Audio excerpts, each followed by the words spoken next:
Good evening and welcome to this edition of Colorado Outspoken. I'm Stephen Montez. Well, this weekend is Pride Weekend in Denver, and we have a lot to be proud of, especially the growing acceptance of LGBT citizens in the wider community. Although there is still prejudice and bigotry, things have gotten much better since the time of Stonewall. Tonight, we'll be talking with a number of folks who can tell us what it was like to come out in the past. We'll also be talking about the meaning of Pride and get a little history of the celebration. And to get you pumped up about the annual favorite event in our community, we'll give you a preview of the Colorado Gay Rodeo. Of course, we have the news and a first look at a new movie and the bulletin board. All that's coming up right after Nicole Garcia leads us into our first discussion about coming out. Pride Fest is a celebration of those who can face their fears, but coming out of the closet is traumatic at best. Personally, I couldn't face my fears until a couple years ago. It was the courage of those who came before me who inspired me. With me tonight, I have two people who helped pave the way. George Biddle was an openly gay man in the 60s and 70s. 2 weeks before Christmas in 1969, tragedy struck and his life was turned upside down. George attempted suicide, but fortunately, he is here to tell us his story. Diane Lundstrom, a native of Denver, worked in a setting doubly difficult for her. She came out in the 80s after meeting her partner of 24 years. George, Diane, welcome to Colorado Outspoken. Thank you, Nicole. Thank you. It's a pleasure to have you here. George, that introduction was mind-blowing. I can't believe that after knowing you that you would attempt suicide. What led up to that? Well, my partner and I was together for about 4.5 years. It happened December 11th, 1969, 2 weeks before Christmas. We was coming home from a party. He was in his car, I was in mine following him. It was cold, icy streets. He went through the intersection. He had the green light. A car was coming down the side street, the hill, and couldn't stop fast enough. Hit the car. Car sprung, turned around. He flew out the car, and the car rolled over him. Trying to not to hit him, I swerved to the right, took out a couple signs, jumped out of my car, grabbed him, talked to him for about 10 minutes before he passed away. The cops tore me away from him and said that I couldn't be by him. About a couple days later, I went to our parish priest where we attended Mass, worked in the community, gave our offerings every Sunday, and I asked him to say a couple Masses for him. What she turned to me and said, "No, we can't." And I looked at him, asked him why. He said, "Because you are homosexuals and we cannot allow something like this to go on in our church." I asked him, "Well, didn't you and the committee and the church knew we was gay?" "Well, yeah, but now you cannot do anything, say a Mass?" And they said no. So, taking it so hard, later that night, I got hold of some pills and tried to commit suicide. Some friends of mine who I was supposed to get together with later that evening didn't show up. They came over, broke the door down, found me, and took me to the hospital. Several months later, in July of 70, I moved back to Colorado. You all right, George? You need Yes. a moment? No. Yes, please. Okay. We'll come back because I want to talk to you a little bit more about thank this. you. Okay. Diane? Mine wasn't tragic. It was just a difficult time for women. It was a time in the late 60s, early 70s when the women in this particular profession just had not made any inroads at all. And so I was not only making those inroads in my career, but I was also working for an employer who was extremely conservative and almost to the Christian right. So the fear of losing my job was paramount. Of course, I didn't even come out to my family because I didn't want them to know either. So Diane, by doubly difficult? Doubly difficult? Uh-huh. You mean by being in a position where women had a difficult time to begin with, and then hiding the fact that you were a lesbian? Exactly. Exactly. That was it in a nutshell. People who had been friends that I thought I could trust, I would tell them about my life, and immediately they would turn and walk away. That was it. You know, your life was over as far as they were concerned. But fortunately, I had a family that supported me, but I didn't know that at the time, you know. So if I may just tell you very briefly, when I broke up with my partner at that time, I didn't know what to do, and I called my mom and I said, I have a problem. And she said, what? And I said, well, you know, Donna's moved out. Oh, do you need any money? No, I'm fine. I can make the house payment, but I need to tell you something. What? Well, and I'm stumbling and stuttering, and you know, we were more than roommates. Oh, okay. Are you going to be okay with the phone bill and the utility bill? I'll be fine, Mom. So this went on for several long minutes, trust me. And finally I said, Mom, I need to tell you I'm gay. She said, I know. Do you need any money? So from then on, it was, you know, she was behind me 100%. So. Oh, that's fabulous. But it wasn't until the 80s when I met Lynn that I was able to come out, and that was almost by accident. But so what year did you come out to your mother? I came out in 1981. 1981? To my mom. And how long had you lived with your previous partner? It was less than 5 years. So it was traumatic, but it certainly wasn't life-threatening or anything like that, George. Mm-hmm. So in the late 70s, when you were with your partner, how did you approach the neighbors? Everything was a roommate situation, and you always had a second bedroom, and you always had your things in that second bedroom's closet, and you had your stuffed animals on the bed, and if anybody ever came over, it was let me show you my room type thing, which was very difficult because that's hiding who you are. That is hiding your inner being. And, you know, at that point, what did you do? You had to do it to protect yourself between losing friends, basically losing families, and there are and still are people who lose families over this. What do? You know, you have to hide it. But at one point, it was like, okay, I've just had enough. I have to be who I am. So here I am. So you came out to your mother. I did. What was the progression after that? Who did you come out to next? Well, it was then that I met Lynn, and we attended MCC of the Rockies, which was an openly gay church, of course. So everyone there knew I was, but it still felt odd that they would know, even though they were also. The very next thing was my boss at work.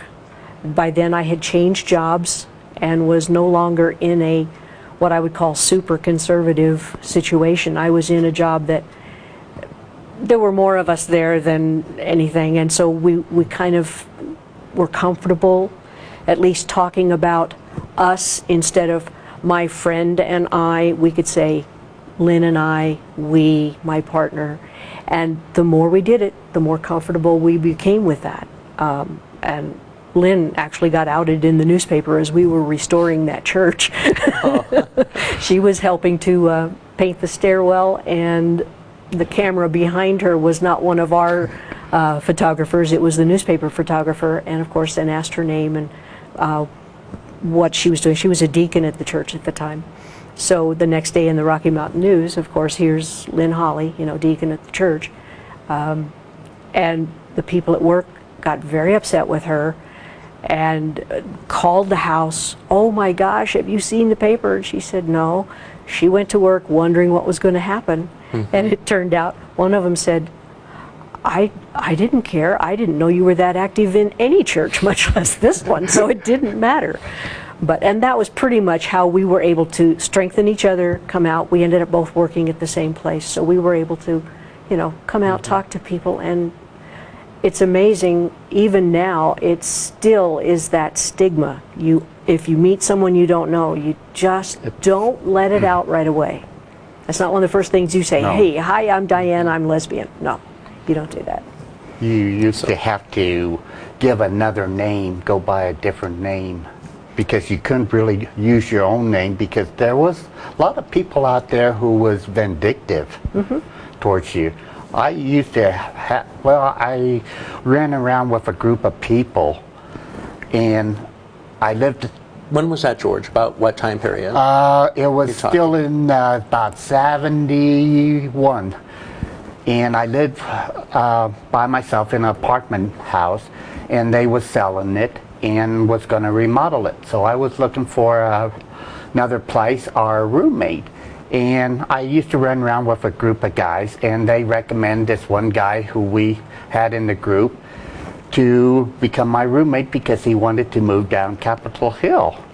Well, we moved in together. I signed the lease. I gave it to him and asked him to sign it and give it to the managers.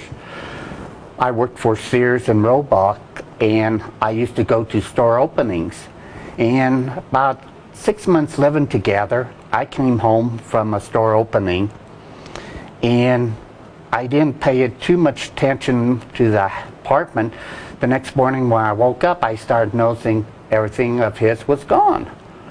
And I talked to the landlords, and they said he moved out. I said, well, his name's on the lease. They told me, no, it wasn't, just mine. So I made arrangements to move to a different place, cheaper than that. A couple of days later, as I was leaving work, he showed up going back to the personnel department. I thought nothing of it.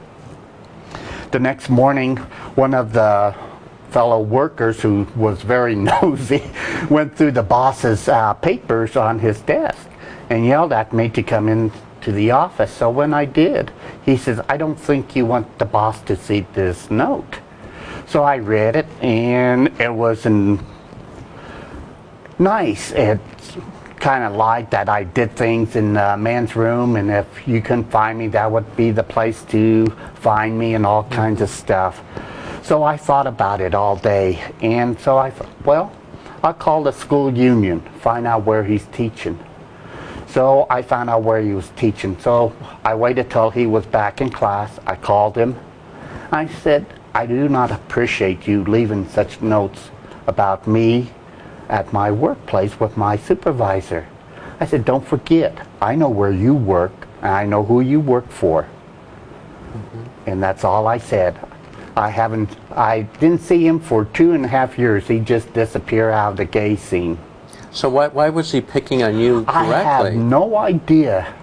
And I asked everybody in our group what was the deal, and all they could think of, well, maybe he was just jealous of you. Why? So you've been, in conversations we've had before, you said you had been very active in the leather scene and the drag scene. What were the leather and drag scene like back in the 70s and 80s? Well, the drag scene was back in the 70s. The female impersonators, if they would leave their clothes on, they would get arrested. I know one guy who was a drag queen left the bar one night late and didn't change costumes because it was too late and he wanted to get home. The cops happened to be outside of the bar waiting. They saw him get in his car, and as he was driving away, they pulled him over, arrested him, had his car towed away, took him down to jail. Well, they took pictures of him, but they made him strip. And after he stripped, they marched him to the cell with all the other guys and said, have fun tonight, man, and left him. So this type of harassment went on for the drag queens. And the Vice Squad used to play weird tricks on people. They arrest you, and just before your court date, they would call your supervisor or your boss and tell them, please remind so-and-so they have a court date. And naturally, your boss or supervisor would ask you for what purpose, what reason. And they would say, well, he was doing such and such in a gay bar, and got a ticket, or he was in a gay park after hours and that, and eventually people would get fired. There was one bar called the Broadway. Diane and I was talking about it. There was one fundamental cop there who used to give jaywalking tickets to everybody who would cross the street. And Charlie Earhart, and I can't remember who else. It might have been Bob Taylor. I don't. Went down and met him at a restaurant, I believe, and talked to him and tried to get him to understand that it wasn't proper to do. I think they tried to talk to him nicely and make sure that this isn't going to be something that is tolerated by our community. So they approached the officer and asked him. As I understand it, they did, yes. Anything come of that? Or it just went right past them? It probably went right past them. I'm not sure that that was a time when they would listen to us. No. I mean, you know, let's face it, our churches were vandalized and burned. Women were raped because if you're a lesbian, you obviously haven't met the right man yet. And it just was not pretty for women, and obviously not for the men either. No, there was a guy who was kidnapped by a couple guys, straight guys, and took up to Mother Cabrini Shrine. And they literally beat him to a pulp. He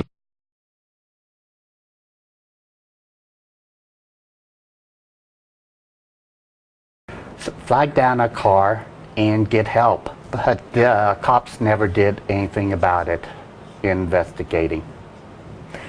That was a tough time. I'm not saying, I mean, the times are better now, but they're not perfect, for sure.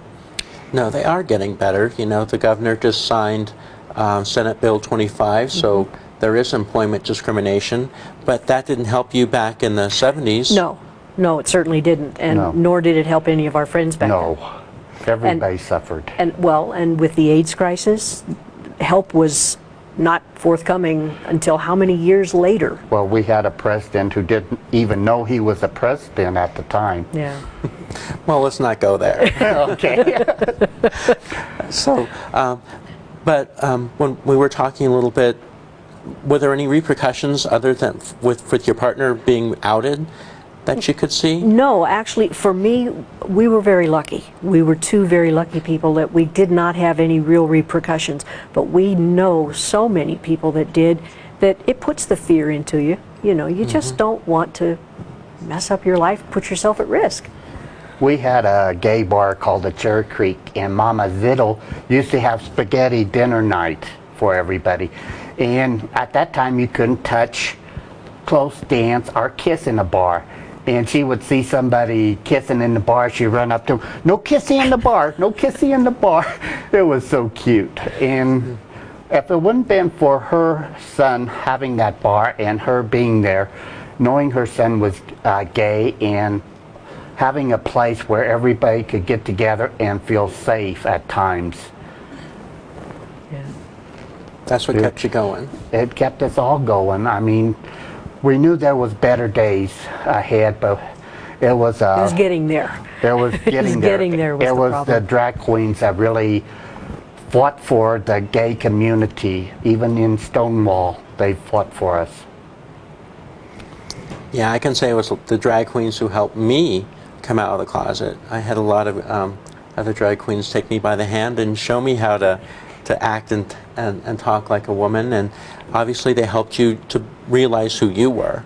You need that mentoring, you know, and for the young kids today who may or may not have a role model, it's tough for them, I'm sure, but it was tough for us too. Well, I'm sure there's lots more we could discuss about this topic, but we'll have to leave it there. I want to thank my guests, George Ertl and Diane Lundstrom, for being with us tonight.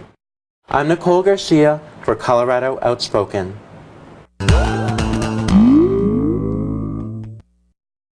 It wouldn't be summer in Colorado without the Rocky Mountain Regional Rodeo held by the Colorado Gay Rodeo Association. This year, it will be held on July 14th and 15th. Here's Wayne Chiquino to tell you all about it. A man about 30-some years ago, as a fantasy, began a very tiny rodeo in Reno, Nevada as a fundraiser. it caught on, it grew. Colorado went in 1981, saw it and said, the nation needs this. We became leaders in moving that forward. This all started right at the beginning of the AIDS crisis, and health issues were major, and health issues became the focus of rodeo. So the rodeo is staged for a multitude of reasons.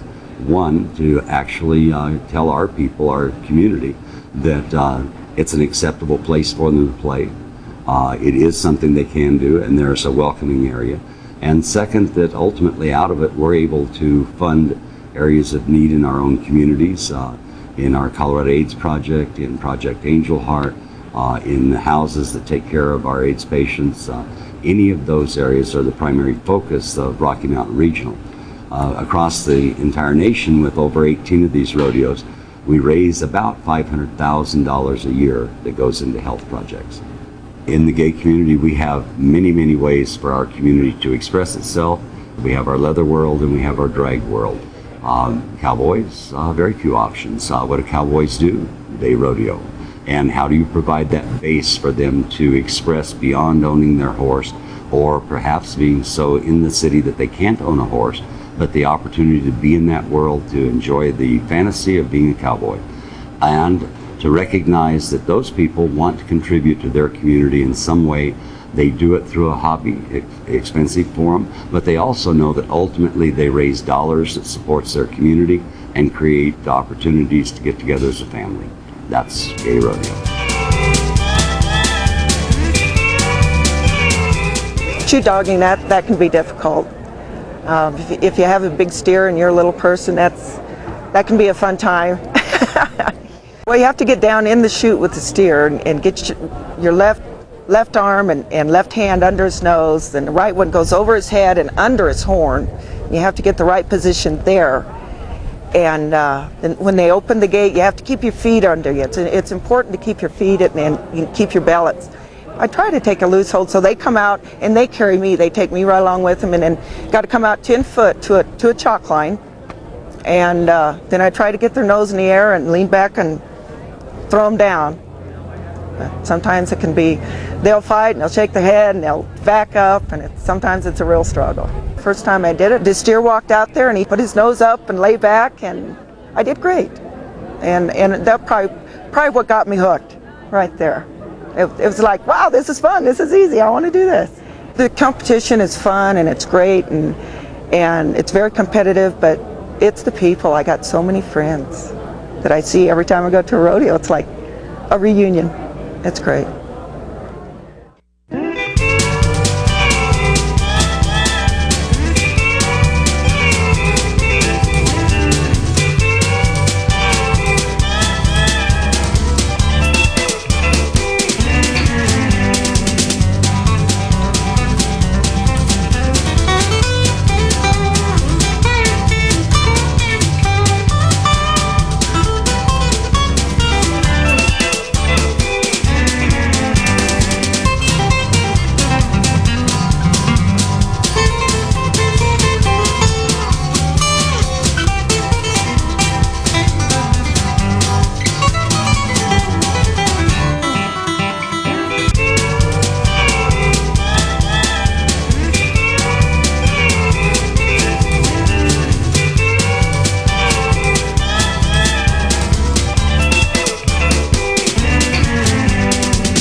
Plans for a gay bomb, more civil unions in New England, and the Teletubbies being investigated in Poland.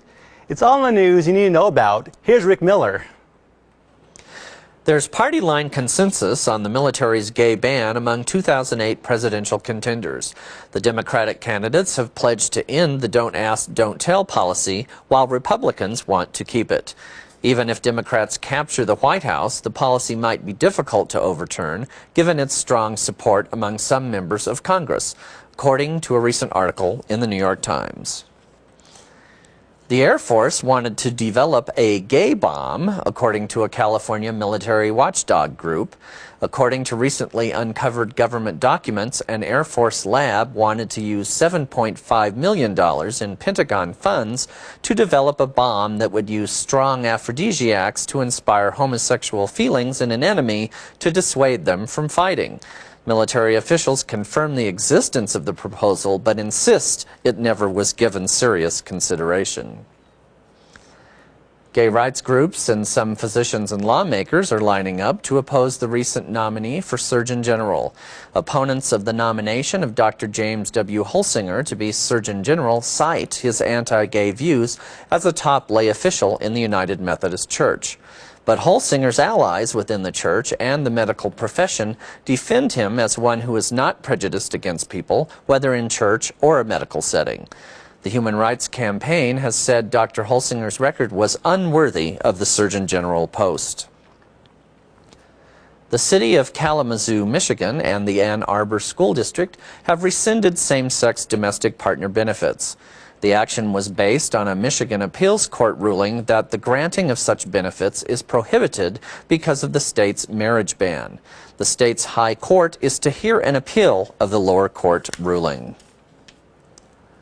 Former U.S. Representative Republican Jim Kolb from Arizona says he has been cleared of allegations of wrongdoing related to a 1996 camping trip he reportedly took with 2 congressional pages and others. Federal prosecutors who did not comment notified the former congressman by letter that the matter had been closed, according to a statement from Kolb. It seems that younger people are more likely to support same-gender marriage. According to a new poll, a bill to legalize same-sex marriage in New York is supported by a majority of voters under the age of 55, although a plurality of state residents still are opposed to such unions. The survey by Siena College of 620 registered voters also found that 63% of voters aged 18 to 34 backed same-sex marriage.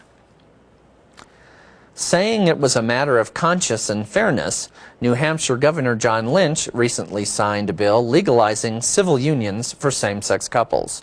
Episcopal Bishop V. Gene Robinson, who is planning to have a civil union with his longtime partner, was among those attending the signing ceremony.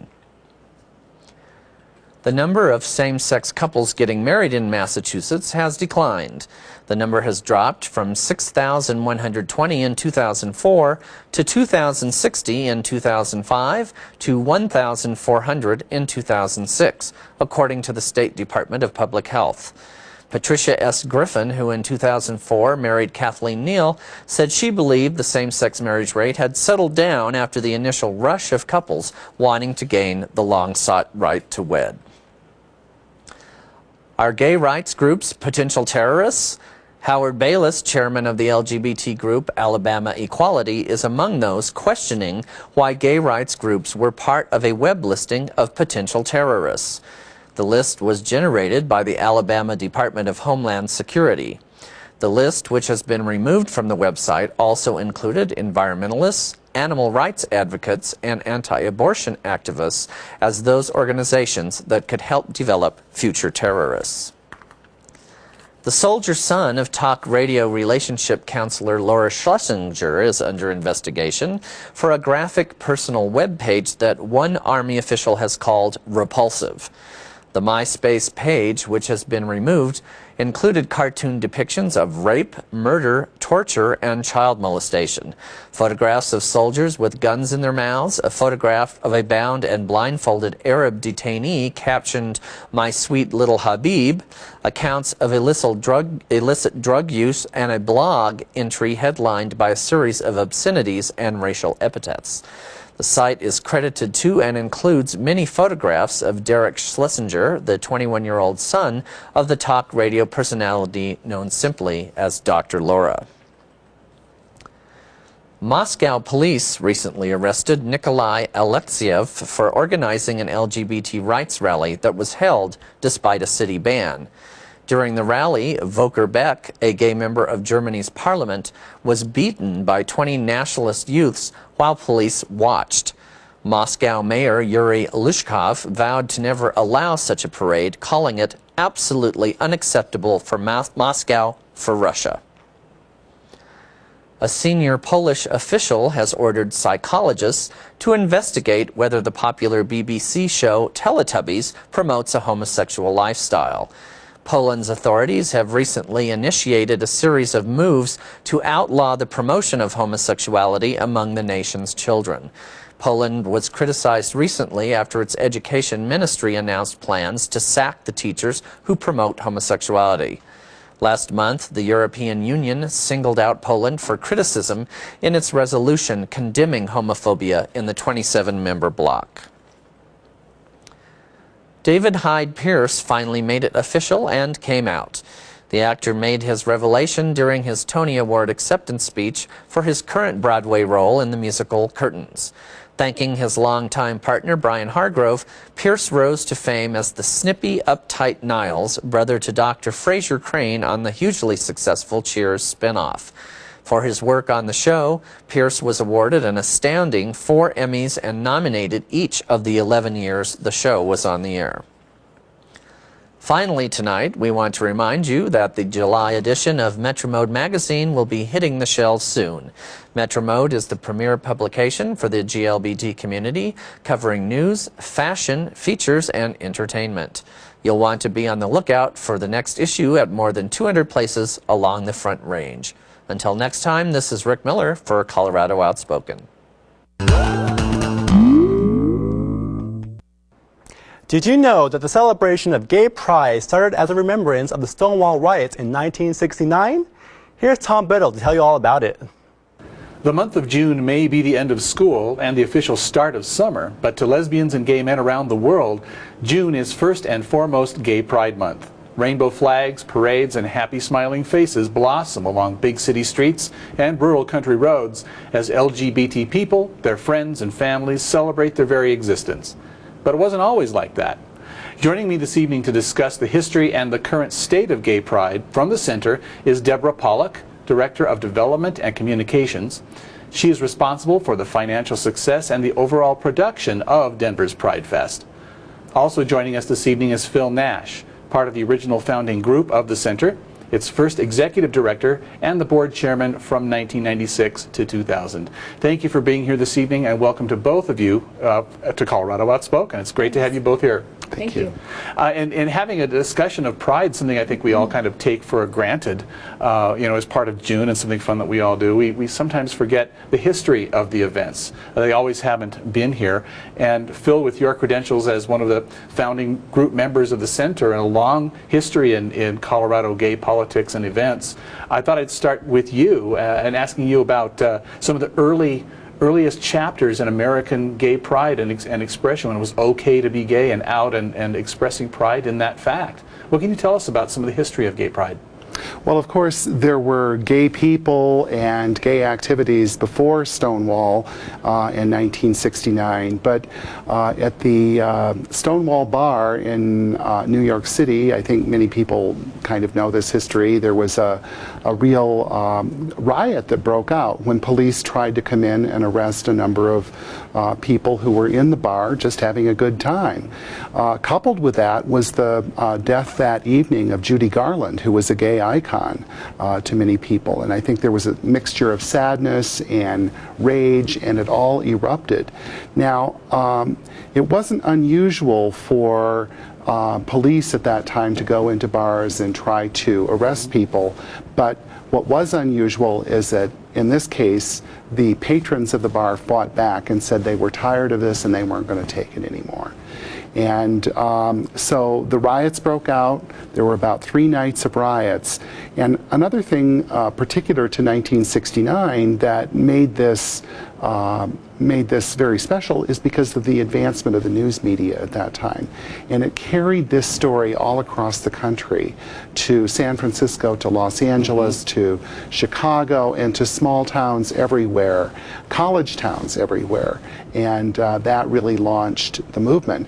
1 year after the Stonewall riots, in June of 1970, a commemorative event was held, and there have been gay pride marches in New York City and in cities all across the country ever since. And that 1970 event was more of a positive experience, a celebration of who we are down the middle of the street, whereas Stonewall was an angry event. It was, we're not going to take this anymore, and we're people who matter, and it seemed to be in contrast to the modern sort of gay pride celebrations that we know today that are happier, more celebratory event. So you would think of that 1970, it was in New York City, I believe, wasn't it? The 1970 event as the first sort of positively pitched gay pride parade on history, modern times.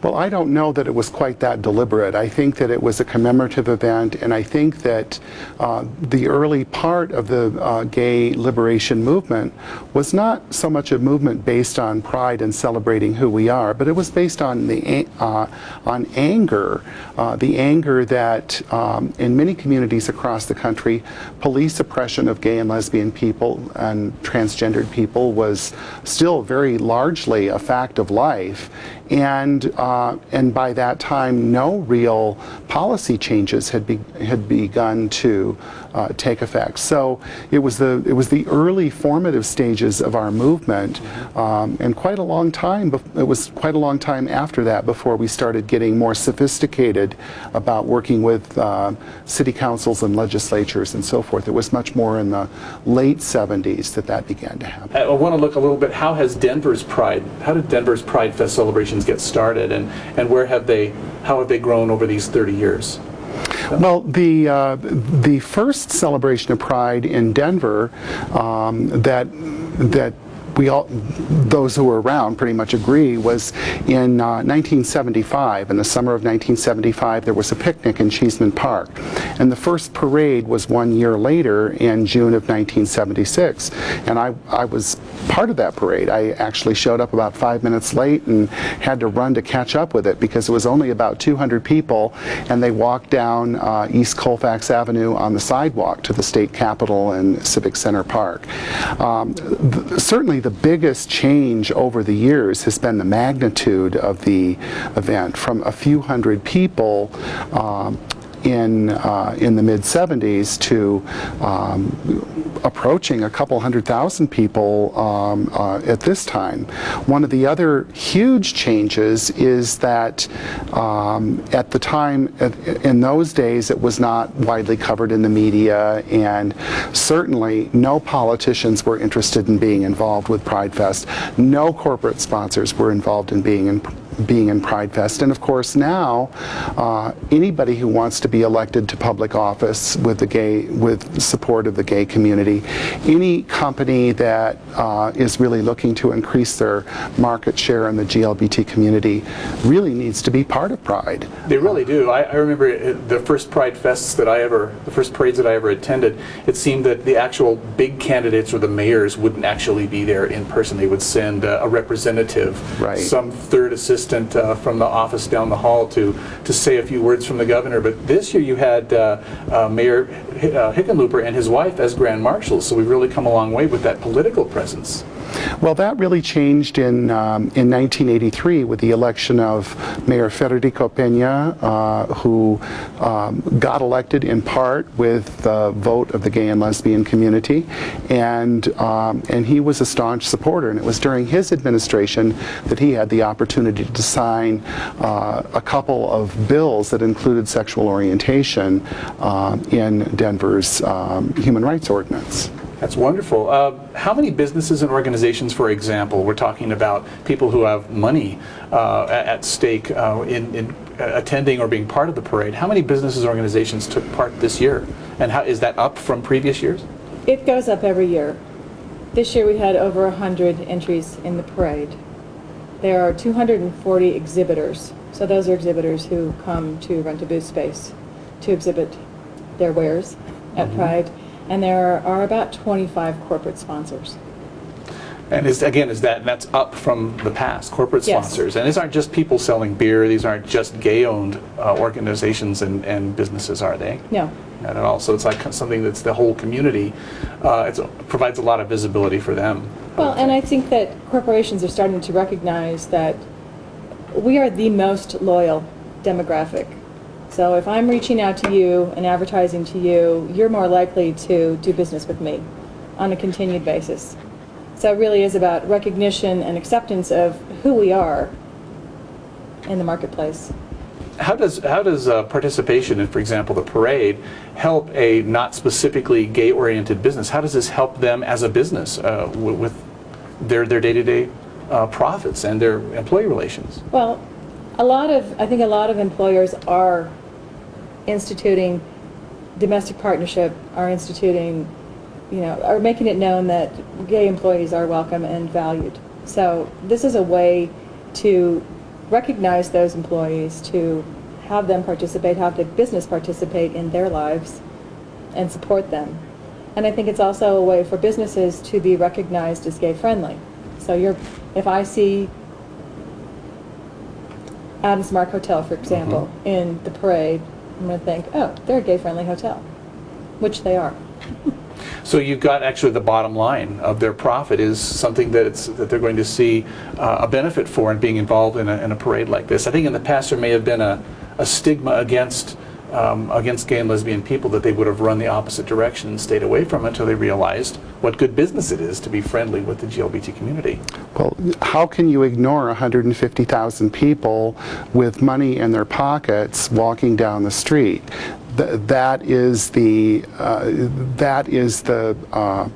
linchpin of any kind of marketing effort, which is why people would be involved in Pride. If you had told me 30 years ago that we would see banks and auto dealers and healthcare corporations and a lot of the biggest mainstream businesses involved in seeking gay community support, I would have laughed in your face. But today it's really mainstream to be talking to that many people. It's just good business, just like it's good politics.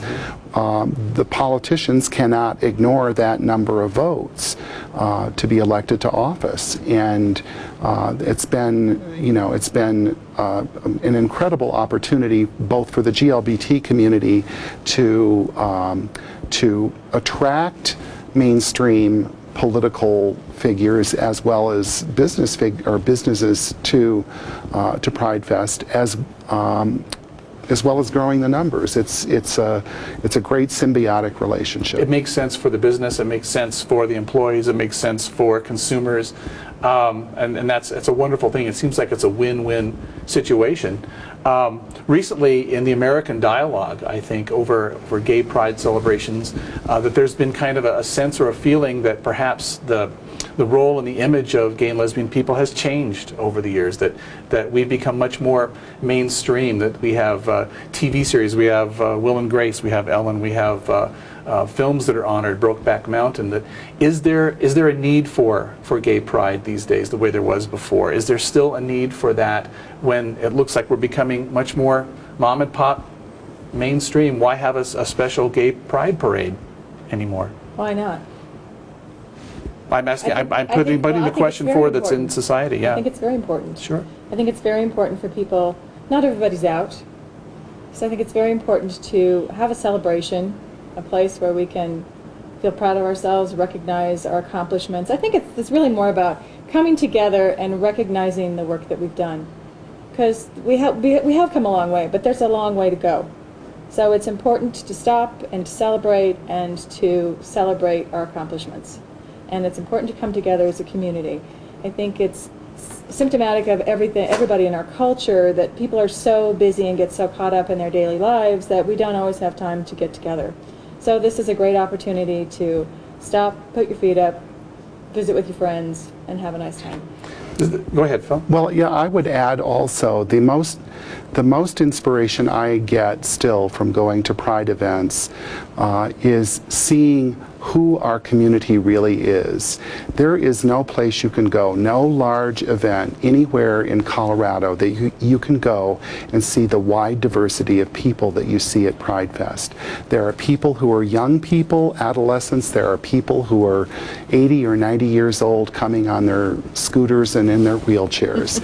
There are people that cover the spectrum of color. There are people who don't speak English. There are people who dress up. There are people who look like they work as forest rangers because they're in LL Bean. The diversity, I go because we're so trapped often in looking at what the gay image ought to be, and it's frequently the image of, you know, white, good-looking young men, and that is not what you see at Pride Fest. You see men, women, you see families, you see older, younger. You see people who, because it's a free event, anybody can come regardless of their economic circumstances, and to me that's almost a spiritual thing.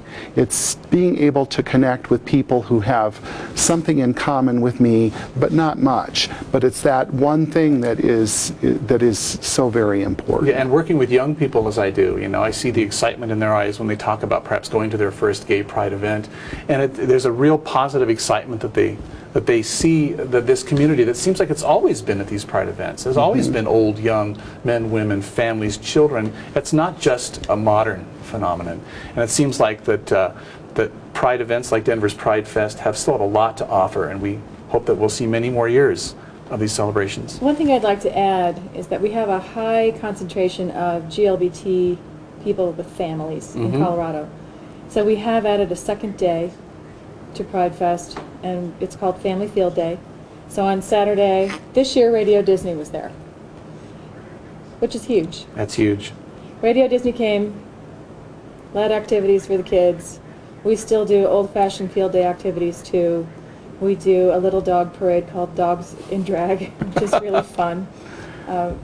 Balloon toss, hula hoop contest, limbo, gunny sack race. Yeah, but it's really about providing opportunities for those families to get together and spend time together as well. Well, I want to thank you for being here this evening, and the Center for giving us the opportunity to have the Pride celebrations every year for as many years as it has done that. Well, I know that that's thanks largely to efforts of all the volunteers and employees there, like yourselves, that you work with. We want to thank you for being here with us at Colorado Outspoken tonight. Happy Pride to you. Thank you. And to all of our viewers, thank you for being here.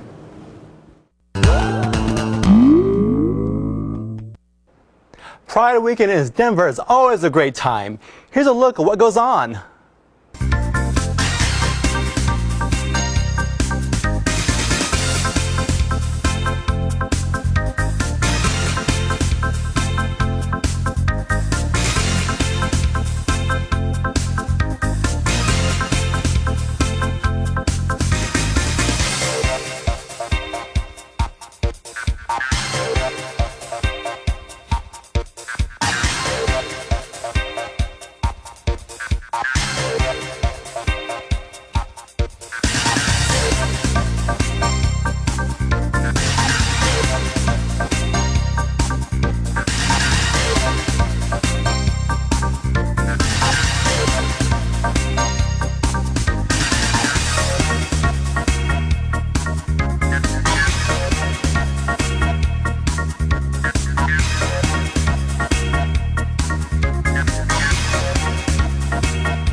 There are lots going on in our community, and one way you can keep up is to watch the bulletin board. That's coming up right now.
The kidnapping and murder of journalist Daniel Pearl shocked and outraged the world. That story is told in tonight's movie, A Mighty Heart. You make me happy every time you smile. We're going to create a beautiful world together.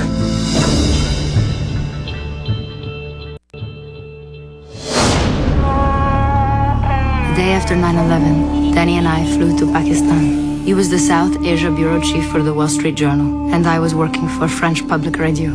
Sorry, I'm so late. I'll call you. Leave your phone on. Okay. By the end of January, we were ready to go home. But there was one more interview that Danny wanted. When will you be home?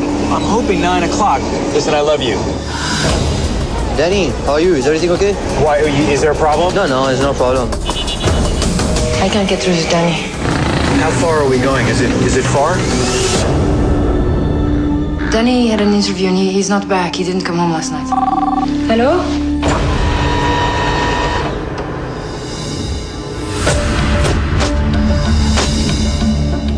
We're coming to you from the home of Daniel Pearl, the journalist who's been kidnapped in Pakistan. The most important thing for us is to find your husband. There are so many people in this city. How would you find one man? We'll fight kidnappers with kidnappings. Is Daniel Pearl still alive? I thought Jelani was the guy. He was just the bait. Why did your husband have to meet with these people? He's a journalist. I don't think this is the business of a journalist. Forgive me for correcting you, but it is absolutely the business of a journalist. We're doing everything we can to try to locate him and rescue him.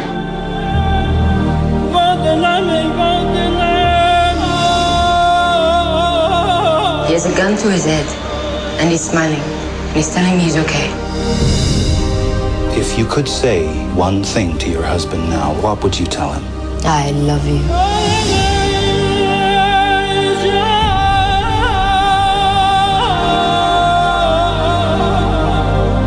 This film is for our son, so he knows that his father was an ordinary man, an ordinary hero.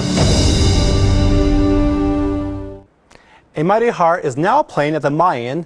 If you'd like a pair of free tickets, just give us a call on the movie line at 303-861-0829. We'll give a pair of free tickets to 10 randomly selected callers. Well, that's our show for Pride Weekend. We want to thank all of you for joining us, and I want to thank all of you guys who I saw at the True Colors concert a few weeks ago. Thank you for watching. We'll be back on Sunday, July 29th at 10 p.m. right here on KBDI Channel 12. So we hope to see you then. Of course, we can always see us online at our new website at coloradooutspoken.org. I'm Stephen Montez. Good night. Have a great Pride, everybody.